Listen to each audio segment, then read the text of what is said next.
How you guys doing today? It's Anthony Gangi. Welcome to another episode of Tier Talk. Guys, I've been getting a lot of messages about, hey, Gangi, any advice if you are transferring from one facility to another? So the topic here today is adapting and adjusting to the new prison or jail. We got 5 tips that I think will help you adapt and adjust to the new setting. I mean, a lot of us do transfer from one prison or jail to another. In some cases, a jail to a prison to a jail. And I think that this is some generalized advice that will help you survive that transfer. Now, guys, I have 3 sponsors real quick. First, we have American Military University. If you guys have not checked it out, please check out American Military University. It's a great online school, very supportive of what we do in corrections, very supportive of what we do on Tier Talk. So again, if you're looking to seek that degree, check out American Military University. We also have Guardian RFID. From inmate tracking and cell checks to cloud-based business and artificial intelligence, Guardian RFID digitally transforms jails, prisons, and juvenile detention facilities of every size. Visit guardianrfid.com for more information. And we also have Shea USA. That's CEIA USA. Shea USA is the world's leading weapon, cell phone, and contraband detection system manufacturer for corrections. Now, for more information, please contact Joe Vasquez at 440-561-7615. He is a subject matter expert. He's passionate about our industry, and he will take good care of you. Okay, my guest who's going to share the dialogue with me today, and again, the discussion is going to be adapting and adjusting to the new prison and jail, is Russ. What's up, Russ? Good evening, Anthony. How's it going there? Doing good, hanging in there. You know, Russ, you mind introducing yourself again to our audience? Of course not. My name is Russ Hamilton. Excuse me. I'm a former and retired sergeant with California Department of Corrections and Rehabilitation. I also have experience working in juvenile corrections as a senior correctional officer. And currently I work for a private company that does re-entry and rehabilitation programming at a local jail and a local probation department. That about wraps it up. Well, the good thing about it, guys, is I've worked at 4 different facilities. Russ, what do you have to 4 now yourself, Russ? 4? Yep, absolutely. So we do actually have some experience in adapting and adjusting to the new prison and jails, guys. And I don't know what the statistic is. I don't know if a lot of people do go their whole career at one facility, or do most people wind up going to other facilities. I know when you're in a prison, you may have to because you're looking to either get closer to home, or, you know, maybe when you make rank, the offer for sergeant will be at another prison. I know those that are in a jail may stay within that same jail for the course of their career. So again, you know, but I still think it could apply because you never know. There are some people that work in a jail, want to cross over to the prison setting, or vice versa. So you never know. There could be a need for this dialogue at a higher level than we think. And again, I do get a lot of messages. Most of the time, the questions are, Gangi, I'm getting ready to go from a male facility to a female facility. Any advice? And I'm like, okay. And I actually did a whole topic on that specifically. This dialogue that we're going to have today is just going to be more generally applied for the transfer itself. So not really so much of switching from a male facility to a female facility, just general advice when it comes to transferring from one new facility to a next. So more about the dynamic. So the first piece of advice we got is be humble but confident with your own experience. So Russ, what's your thoughts on that first? So, you know, anytime that you're coming into a brand new facility, rest assured that, you know, you are the odd duck out there. And so all eyes are on you. You know, everyone is sizing you up. Everyone is wondering what you're going to be like, especially if you're going to be in a supervisory or management role. So, you know, there's going to be, you know, people are going to challenge you. And I don't mean like necessarily outward, but they're going to, you know, see what you're all about. They're going to get the take on you. Rest assured, in this business, they're also going to be calling your former joint. They're going to be getting the lowdown. So all of that stuff is going to come into play. So, you know, you can come swaggering in if you like, and, you know, just try and, you know, build a new Rome in a day. But you're going to make, you know, potential enemies out of that. So, you know, stay humble, be confident in what you've done up to this point. but also understand that no matter what you've done up to this point, you are being presented with a learning opportunity at this new place, and you should jump on that. And you should, take every bit that you can learn from this new experience, because just because it's different doesn't mean that it's not equally or more so valid in what you're going to bring to your new tool chest. Yeah, I would like to add on top of that as well. I caught it. I would like to add on top of that too, real quick. So when I went into the new facilities, I only moved when I secured higher rank. So from an officer to a sergeant, I switched facilities. Sergeant to a superintendent, I switched facilities. Superintendent to associate administrator, I switched facilities. It doesn't mean that when I go in, I negate all my experiences from the prior facility. I just got to know if those experiences are ever going to be needed. I'm not going to know that without walking in and being humble and seeing what they have going, and not pass judgment without truly understanding how things run at that facility. Now, with that said, I do expect the people that are next to me to be open if there is an opportunity to change something that may be more effective. Again, nothing that breaks away from core values. Just, I think the great spot of a great chance to learn is when we do interact with people from different experiences. So yes, I'm going to be closed-minded at first going into the facility, trying to get an understanding, because I'm not going to walk in always thinking that my experiences were the most effective. But having said that, once I hear things and I'm open to learning, I hope that they're also open to learning from me, because I'm going to ask a lot of whys, especially in the supervisory position. I'm going to ask a lot of whys. And if something doesn't make sense after people have exhausted their whys and I see it run it for a while, I, in my position, may look to try to make something more effective. It doesn't mean I'm reinventing the wheel. I don't want people to think that. It just means that we're evolving. What's funny and it's scary as well.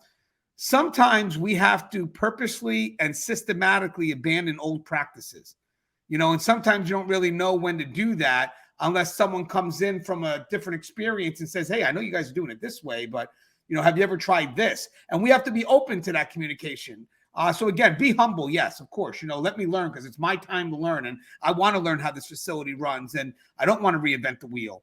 But, with my experience, if I feel that there's something I can add value to later on, then I'm going to try to talk to everybody, bring everybody to the table, and try to see how we move forward. And again, I know I'm using the word abandonment, but I believe that growth does occur when you abandon purposely or systematically the things that are no longer really working. Because the last thing you want is to kind of put all your resources to something that's dying just to keep it running. So again, having new people come in from a different facility can be beneficial for both. One, the party that's coming in can learn a lot, but two, you can receive a lot.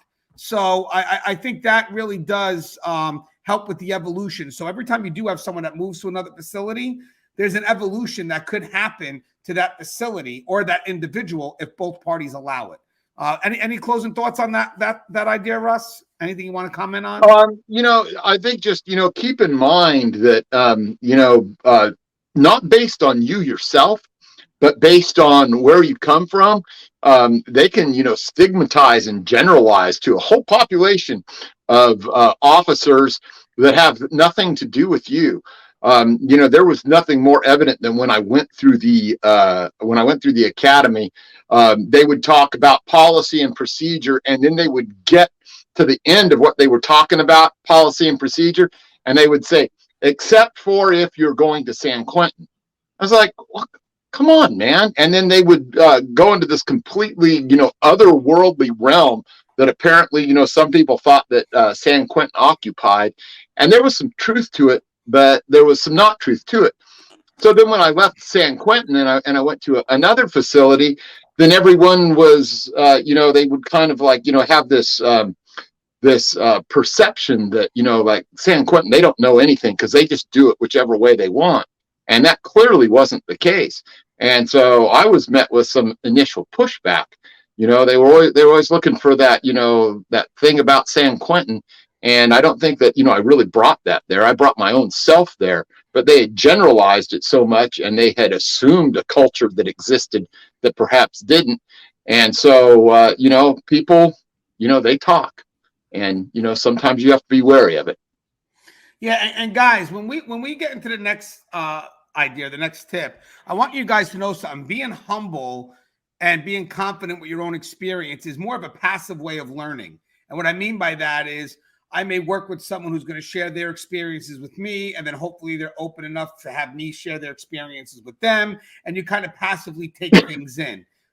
Great dialogue, just shared experiences and kind of just watching things as they go. That's passive. But with that said, we also have every day be intentional with learning. So you can't expect the facility to let you know everything you need to know passively. You can't. You can't just sit back and say, well, I'm just going to watch it run and I'll pick up things as they come. That's not how it works in a prison or a jail. You also have to balance that with intentionally finding something to do, finding a way to learn something new every day. So, Russ, what are some areas that you believe we should be intentional with when it comes to learning the new facility?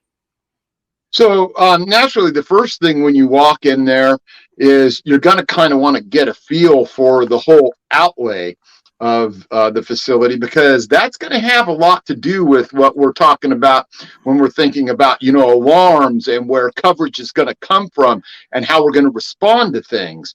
So, I mean, that's paramount, because we have to know where those resources are and how can we access them most quickly.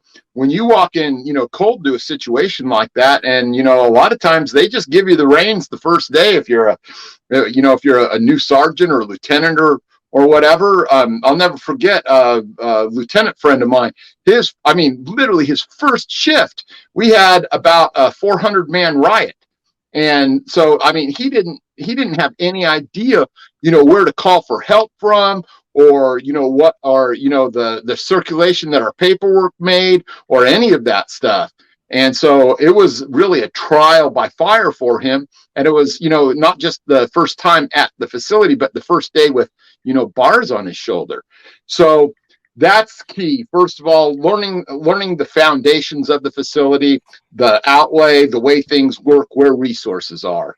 And then after that, if you want to get down to the nitty gritty and the way things work without having to ask every single person around, who they can give you some probably good sound advice, go in there and start, reading back over their most recent incidents, and you'll see where response came from. You'll see who is writing reports. You'll get an idea for the way that they like to facilitate things through their resources, where those resources come from, and everything else. Yeah, I would like to add a little bit more specific too, as well, like Russ has. Get to understand the dynamic of the facility, the hierarchy structure. Not all facilities have the same rank and file, and not all facilities work the same way. You could have one facility that's very empowering to the front line, one facility that's less empowering. Sad to say, but true. So you want to make sure that you get a dynamic that, okay, this is what they expect of me. And because, again, you can work at one facility where you're empowered and front line has carte blanche. Then you can work at another facility where everything's just so micromanaged. And at that point, you may not be in a position to shift the culture. So you're going to kind of have to shift your feelings about that, how you react to that. So again, be very wary of that dynamic. And as Russ mentioned before, just, getting the understanding of those, the incidences. What type of facility am I going into? Am I going into a very active facility? Am I going into a little bit more of a slow moving facility? So it's great to understand, what type of facility you're going into, so you know what you're preparing yourself for. Guys, and by the way, guys, there's a lot that could be covered in intentional learning. I mean, Russ immediately said the layout. We're talking about the dynamic. We're talking about the culture, how they respond to codes. I mean, you could pretty much do a whole episode and still not be done with all the different things that you can learn, or that you have to be intentional with learning, that you can't expect the facility to teach you without your intentional effort. But I do think that this next tip helps you. It's intentional, but also a bit passive too, but it's more intentional. And what I believe here is volunteer to work different areas of responsibility. Russ, what's your thoughts on that? I think that's a great way to learn, both actively, intentionally, but also passively. Yeah, I don't think that there was any better learning time in my whole career than probably my first 2 years, where basically, I was just up for grabs from, anyone that would want me or have me. And so I almost never worked, except after the first 2 or 3 months that I was there, in the same place. And so I would just be going here and there and, everywhere. So there was no place in the whole institution that I didn't really come to know. And that was everything from like the ranch that didn't even have, a secure perimeter around it. These guys could just walk away. And so you had to be on your toes and watching out for that, all the way to death row, where, it was where, every time somebody had to move just, to the yard or something, it was 2 strip downs and everything else just to move a guy to the yard. And, we would have, a lot of these guys, you had to have, double or triple escorts on them. So being able to do all of that, I think gave me a better foundation for the things I did later on. And it gives you a chance to, really understand the true underlying dynamics of everything that is going on inside that institution. Now, needless to say, a lot of people work in much smaller institutions. They don't have, 800 or 900 officers working there, but still, just working in one pod or another can make all the difference, especially, at some of these county jails and stuff. And you can still go a long ways toward, feeding the learning machine and making yourself a much more well-rounded corrections professional. Yeah, and guys, when you go into these different areas to learn from these different areas, it is intentional, like I mentioned before, but it is also a passive as well, but mostly intentional. I believe for me, when I needed clarity on how a specific area of the jail or prison was to function, I couldn't get it just from someone speaking to me. I would want to be in it. I would want to be involved. And I think the best way to learn something is really, to be mentored into it. And what do I mean by that is it's not sink or swim. It's not you give the keys and let the person run amok, and that's the best way to learn. That's not what I'm talking about. I'm talking about give me the keys, yes, but stay with me, mentor me, cultivate me. But I do want to be involved because I think that's the best way to learn. So I think when you volunteer yourself to learn the different functions, you're putting yourself in a position where you can literally, do the job and learn as you go. But obviously having someone behind you mentoring you along the way. And I want to mention something too when it comes to this. We talked about being humble before. The reason why you want to be humble coming in, and it kind of relates to this because you're going to be mentored into certain positions, is that you're not going in to challenge what's already being done. I want people to know that. And the people that are currently doing the job, you need to give them their respect. You can't go in and question what they've done for years on end because you're going to build resistance with them. So you have to go in there understanding what those practices are. They're going to have to wind up building trust with you before you can even try to suggest something different. Because if they don't know you and you're coming in trying to change things, they're going to be resistant because they haven't built a trust to even allow you to have that level of dialogue. So again, going into those different areas, understanding the job of those different areas is a great way to start building that trust. And okay, you know what? Hey, I do have some ideas, but let me just hold off right now because technically I haven't done the job yet. And guys, innovation truly does come from the people on the front line. So if you're really going to try to suggest some change, you better have done the job at that level and then really understand it at that level before you try to make suggestions that could really mess with the people that are currently doing that job that, are being the most innovative. Those are our people with knowledge. We have to listen to them. And that kind of goes into the next section, actually, which is building relationships on every level and across all departments. What does that mean to you, Russ?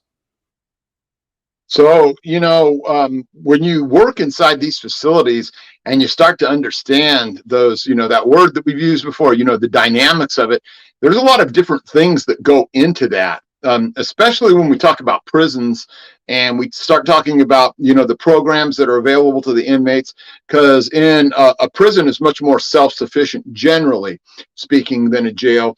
You're going to have perhaps a full-fledged medical department, doctors, nurses, that kind of thing. You're going to have an education department that's going to have, teachers and principals actually, and maybe even a school name for that, specific to that institution. And you're going to have, maintenance. You're going to have management. You're going to have administrators. And all of those things, whether they're fully a different department on their own or not, you have to figure out the part that you're playing and how they play into the things that you're actually doing. And so you want to be able to, cultivate relationships with those people to help break down the barriers of resistance and things like we've talked about before. If you do have a vision that's perhaps better or at least different, that's going to maybe, serve the population of both the inmates and the staff better, you can't do it without people on your side. And if you do try and do it that way, I'm going to suggest that you're probably not all you think you're cracked up to be anyway.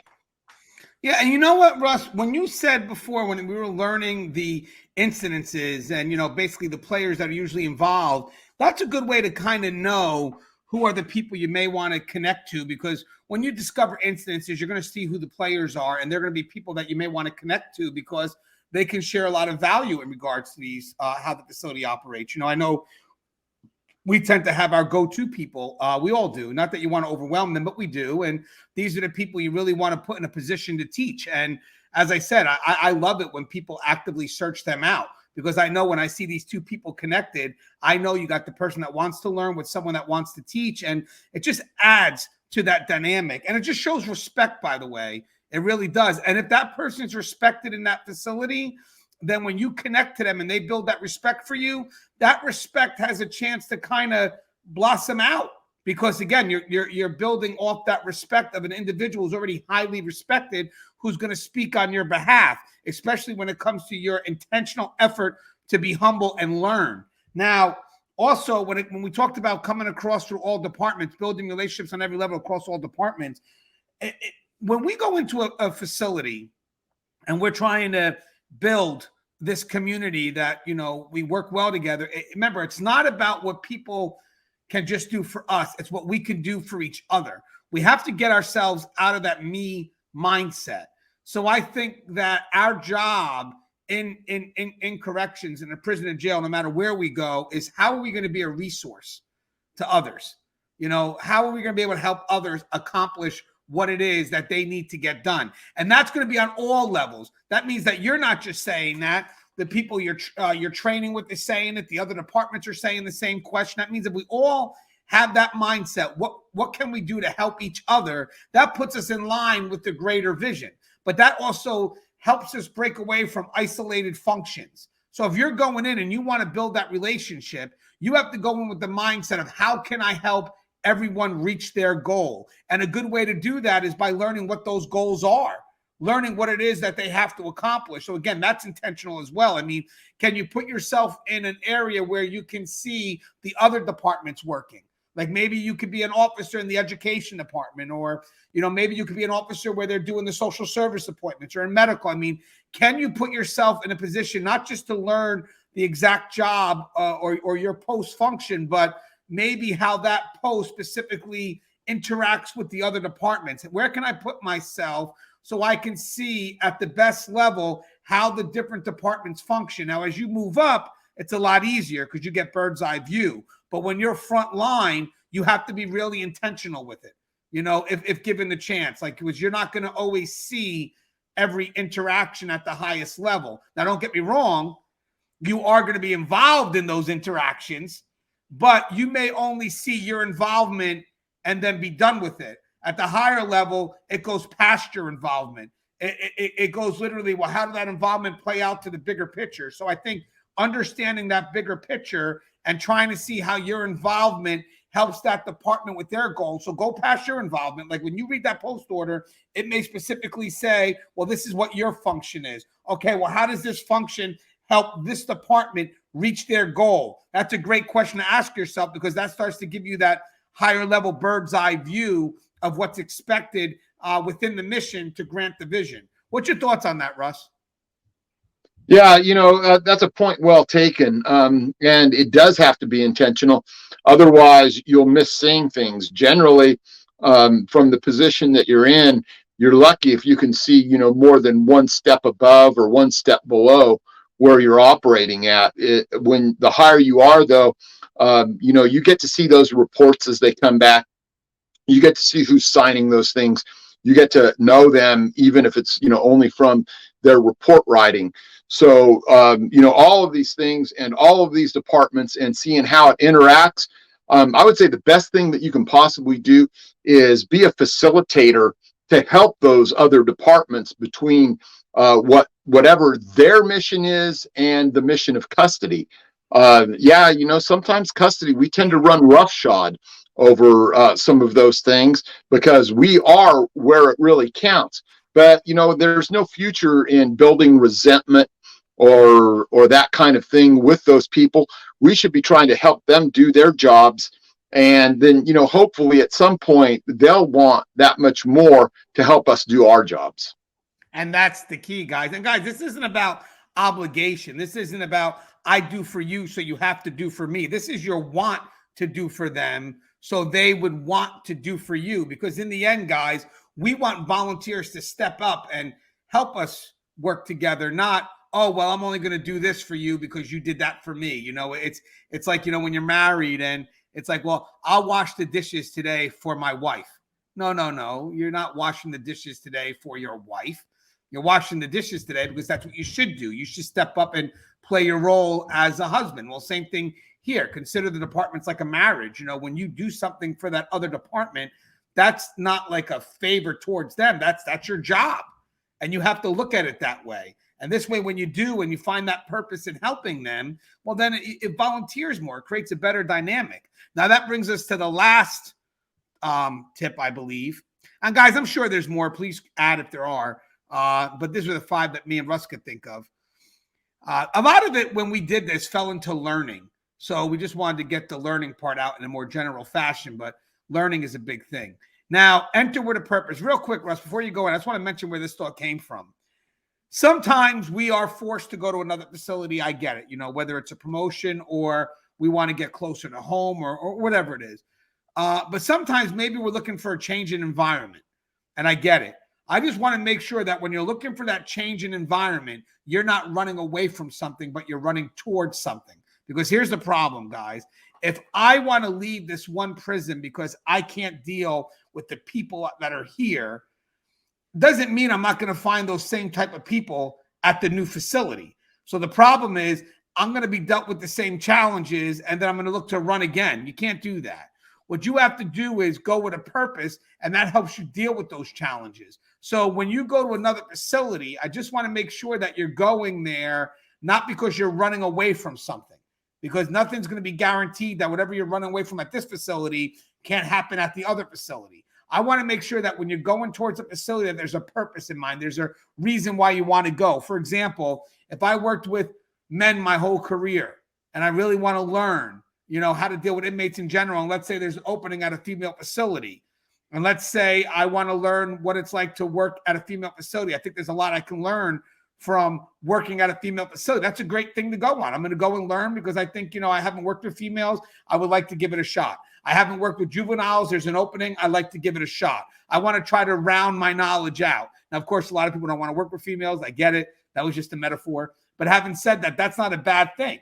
It's not a bad thing to want to go and learn something new and then travel to the new facility in that effort to learn something new. What I don't want you doing is I just can't stand this place. I just don't like the people I'm working with. I'm just going to put my transfer to another facility. Okay, so you're running away from something with no purpose or goal in mind, which means that you're going to probably hit those same concerns when you get to the next facility, and you're going to wind up having a career where you just wind up getting frustrated because, one, you have no purpose, and you just jump from facility to facility to facility, running away from something as opposed to running towards something. Russ, what's your thoughts on that? Yeah, so anytime that you move to facilities, there's something specific. Hopefully, I would hope that this is the case, that you're bringing to the table, a skill set that you're able to capitalize on, that you're able to leverage. that you're able to exploit to do something for your institution, for your facility, or even just the unit that you're assigned to. By being able to do that, you know then where you fit in. You know that you are a professional, and you know that something that you're doing is paying off for the whole department. If you don't have that, if you're just, well, I'm just going to transfer and go to work, and your only thought is, well, I'll be 50 miles closer to home. Well, that's all well and good, and that's a legitimate way to look at part of it. But if you don't know what you're bringing to the table, if you're not going to try and, be an impact player in some regard there with something that you're doing, whether it be, safety and security, or or being part of the union, or trying to help develop policy and procedure. If you're not doing any of those things, then what good are you? What does this transfer even matter at all? A transfer, it should be a reciprocal thing. You should know what you're bringing to the table, and you should be looking at those other opportunities within inside that department, within inside that facility, to be able to teach you something that you don't know, and to throw to you challenges so that you're able to, actually grow within the capacity of being a corrections professional. Yeah, and I think there's a balance where what that facility can offer me, and also what I can in return offer that facility. I think that's a balance. I mean, you can't always, go with the mindset of what can this facility offer me. I think you also have to balance that out and humble yourself out with, okay, now what can I offer this facility, just to make sure things are in line. But yeah, and that goes way above the closer that, like Russ said, I love it. Like, that goes way above than just going there because the facility is closer to home. Because if that's the only reason that's motivating you, and you're really being pushed to run away, I don't think that's going to be enough. Because again, whatever, believe it or not, guys, you're dealing with human behavior. If you're running away from problems, you can't guarantee that same problems aren't going to happen in another facility. Eventually you have to stand still, hold your ground, and just face it. Literally just face it, and do what you can to make the environment better. That's another thing, guys. I mean, you're in charge of that. I mean, even if you have no control of the culture, you're in charge of how you react to that situation. And usually having a purpose in mind helps you. It keeps you focused, knowing that, okay, I may not be able to deal with this at this time, but I still know I know how to get to this. And by the way, guys, your purpose or your goal, whatever it is that you're trying to accomplish, has to be yours and can't be put in the hands of someone else. It has to be something that you have total control of. So again, when you're running towards something, it has to be something that you can honestly say is yours and nobody else's. And I think that actually travels even from the beginning of the profession. Why are you getting into corrections? Have a purpose, have a goal in mind, and make sure it's yours and it doesn't connect to someone else having control over that. Hey, Russ, any closing thoughts, Russ? Yeah, just guys, like I say all the time, in corrections, you're going to be presented with challenges. And the way you rise to those challenges is, an awesome opportunity to grow yourself, to be able to provide a service to the public by keeping them safe, to be able to, keep your staff safe, keep the inmates safe. So don't look at challenges as a negative. And, it's a great thing to be able to grow if you have to change institutions or you want to change institutions. But just, make sure that whatever you do in this field, that you grow until the very day that you finally retire. And when you do that, because you become really good at what you do, it'll be a whole lot less like work. And you won't be one of the haters. You won't be one of the naysayers that's always down in the dumps. And you'll have a fruitful and enjoyable career. So my 2 cents worth. No, I think that's way worth more than 2 cents. I mean, basically the end result is, even when you're transferring to another facility, be intentional with your growth, which allows for a lot of this to occur. It allows you to be humble, and it allows you to kind of see the experiences and take what you can learn before you yourself try to give out all Because guys, in the end of the day, guys, when you're out there and you're at the facility and you're looking to learn, guys, you have to be looking to learn, because the more you talk about how things could be done better, the more resistant people become of you, but also the more you come out as a braggart. The only way you can continue to to grow in this profession is to literally shut up and listen. You can't grow if you don't shut up and listen. So you may walk in with all this experience and all this expertise, but you don't know how that applies yet. So like Russ said, to go in humble, to go in wanting to learn, I think that's a great purpose. I think that's a great purpose that you need to take with you into that next facility. Again, if you don't, the transfer may not even be worth it for you, because if like Russ said, the challenges matter. I mean, if I don't have a growth mindset, I don't look at challenges as challenges. I see them as obstacles. I see them as just another thing in my way that I'm going to want to escape from. So I think that's the key here too. When you have the right mindset, you know that when you're growing towards something, you're growing towards something and not running away from obstacles, because in your mind, you never dealt with an obstacle. You just dealt with a challenge. And I think that's a great way to sum up the dialogue here. As always, guys, the show is Tier Talk. If you haven't, please subscribe, interact, engage, comment, hit that bell. Bell's going to notify you every time I post my video. Stay safe.